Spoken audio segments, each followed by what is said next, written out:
Commissioner Gomez has some opening remarks you would care to make for us. And then what we'll do afterwards is we'll have a little Q&A. Let people ask questions of each of you, if that's okay.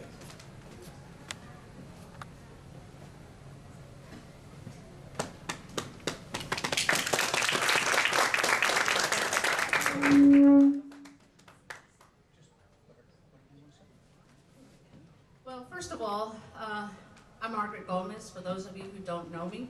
I grew up in Precinct 4. I went to the schools, the public schools in Precinct 4.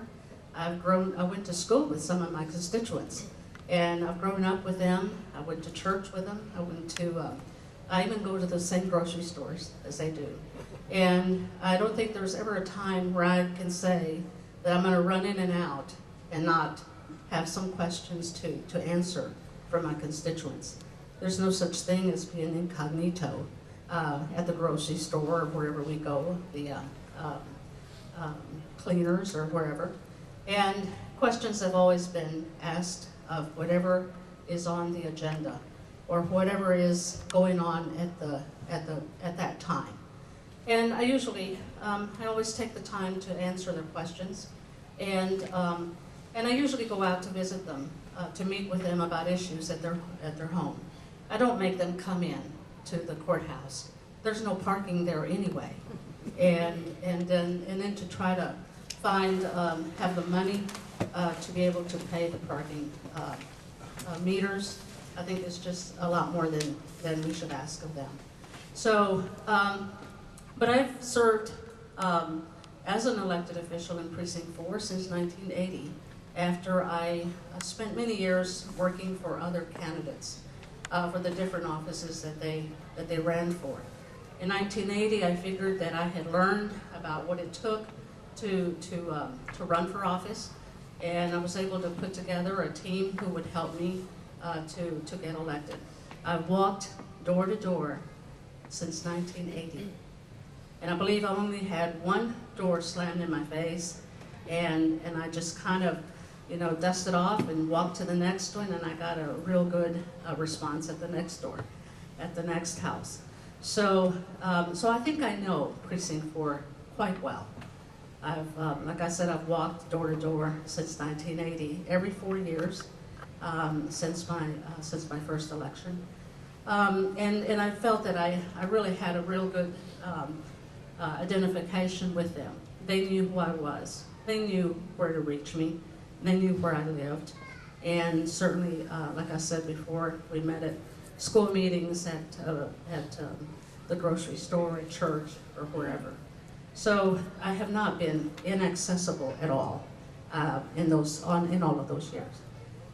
I have worked on issues that people have brought to me, and I have worked on issues that I felt were good for the community. A lot of times what happens, not an awful lot has happened in Precinct 4. Most of the activity was occurring in the other precincts. But I think that I've been a good partner to the rest of the Commissioners Court, listened carefully to the issues that were brought to us, and I got to vote on projects in all of the precincts, and including downtown. And I also kept a real close eye. I learned about budgets. I learned about the tax rate. I learned about not shifting the burden, the tax burden from one group of people to another, although it does happen from time to time. And I think, though, that I have the opportunity to look at all of those issues and change my mind when I get new information, so I don't close my eyes to new information. And I believe, though, that I have been a very good partner to all of the members of the court. And I expect that they would do the same for me as well. Because it is a give and take relationship that we have on that court. And so I believe that I have been a good partner to them. I ask for your support again, because there are other issues that continue to come before us, such as transportation.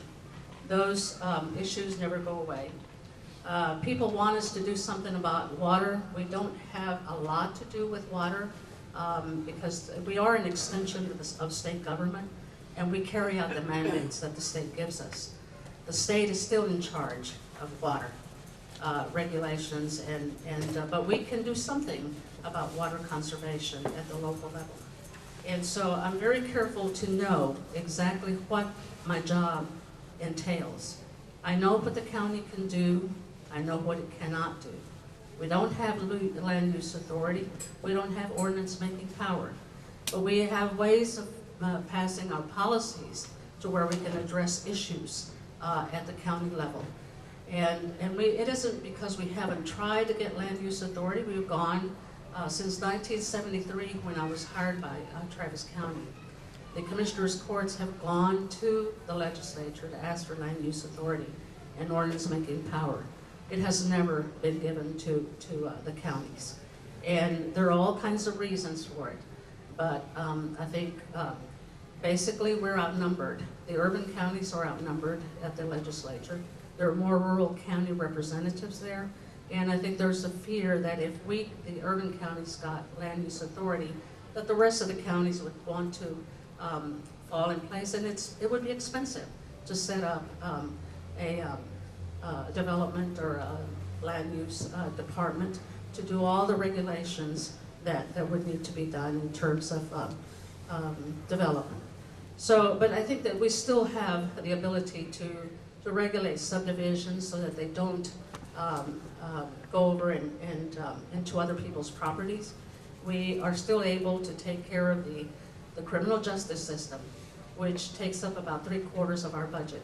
And so we're in charge of everything having to do from the constable's office, the jail, the sheriff, the courts, and so we're in charge of that. The courthouses, the space that we have for our county departments. And we have an $800 million budget this year, but we also have about $77 million that we've turned back to homeowners through the homestead exemptions. And it's 20%, and that's the cap that we're allowed to give homeowners, 20%. And then for the elderly homeowners and the disabled, 20% plus $70,000. And we are mandated by state law to give veterans 100% homestead exemption. So $77 million is what we have given back to homeowners. And I'm very proud of that. We don't spend every single penny that we get our hands on. And then we have our 11% reserves. And that's what the bond agencies rank us. And they have ranked us AAA rating for 13 years. And I like to say that that's on my watch. I have gone to Dallas to meet with the bond agencies and to answer their questions about our management highlights, as well as our financial policies. So I'm very proud of what we've been able to do. I'm very proud to be part of that team, and I ask for your support to return for another 4 years. Thank you.